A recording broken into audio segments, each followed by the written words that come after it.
hiking seeker, relaxing at the end of a day's hike, sitting on my Helinox ground chair with my feet in the water, cooling down. What could be better than that? This video is an extension of another video I've done on hiking foot care, which I'll leave a link to on the end screen. What I really want to talk to you today about is camp slippers, camp shoes, whatever you want to call them, and how at the end of your day's hike you can slip into something really comfortable for your feet. This is my choice of camp shoe. They fold down really neatly, squashed down. I've got a strap around them.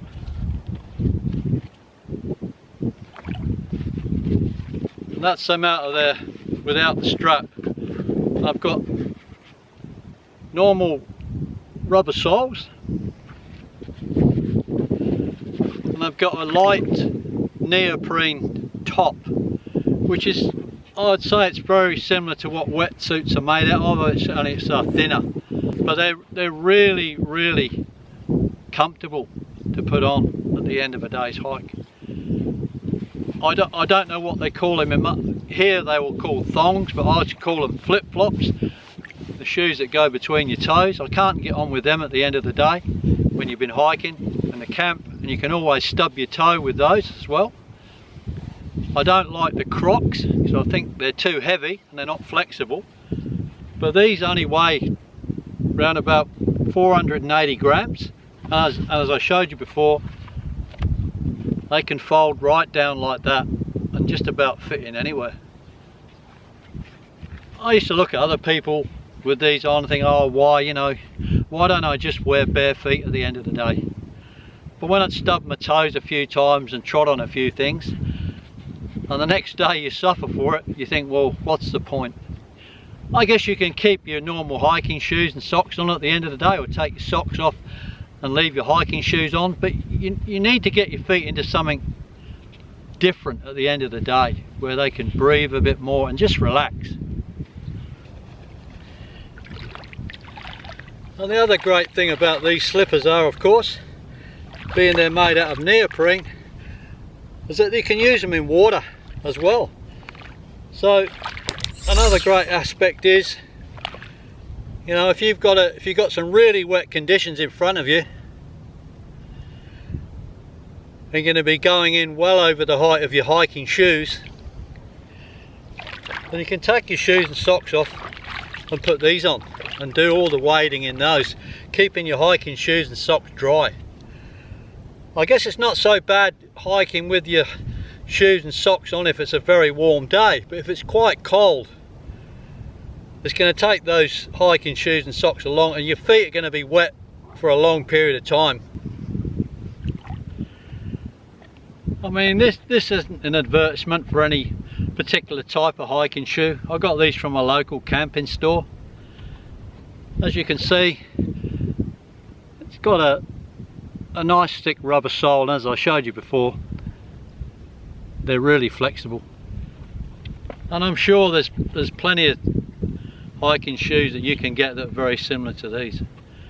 I guess what I'm trying to sum it up as of looking after your feet, which is critical. So at the end of the day, you can put something nice on your feet and just relax. I mean, if you're getting up in the middle of the night to go to the bathroom out of your tent, you don't want to be putting your hiking shoes on and everything. You can just slip these on, and the rubber soles are going to stop you, as I say, they're going to stop you standing on anything, and going to be beneficial to you. As I say, this is the second video I've made. The first one, hiking foot care, and this one, because looking after your feet on the trail is absolutely critical. And as I say, now I use these all the time. I wouldn't be without them on my hikes.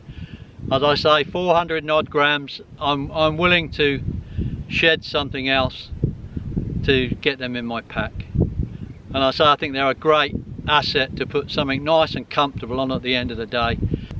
Loosening the laces on your hiking shoes or going barefoot, which isn't a good idea in most places.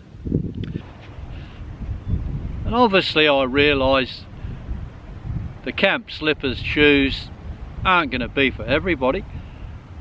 I mean, I only hike about 24-25k a day nowadays, and I usually start out first thing in the morning, so I'm getting to the campsites around about 2 o'clock in the afternoon. So I have plenty of leisure time to put my comfortable slippers on, shoes, and relax. But if you're an ultralight through hiker, apart from the weight, extra weight factor, if you're hiking 40-50k a day, you know, you're probably not getting to the campsites till late, very late in the day anyway. By the time you've got yourself something to eat, you're probably ready for bed. So it's obviously not applicable in that situation. And obviously freezing cold conditions in the winter are going to create a different scenario again. You're unlikely to be wanting to go through water with your hiking shoes on or off in the depths of winter. You're going to avoid that situation if you can. And the other thing is, when you get to the site, your campsite, you're very unlikely to be wanting to walk around in bare feet if it's freezing cold. And the camp slippers probably not going to be the right scenario either. You're going to probably go for a bootie or something to keep your feet nice and warm. I mean, I've just presented a few different scenarios to you, but at the end of the day, it's still going to be about looking after your feet at the end of the hike, getting your feet into something comfortable, no matter what the conditions might be. Okay, thanks for watching. I hope that's been of some help to you.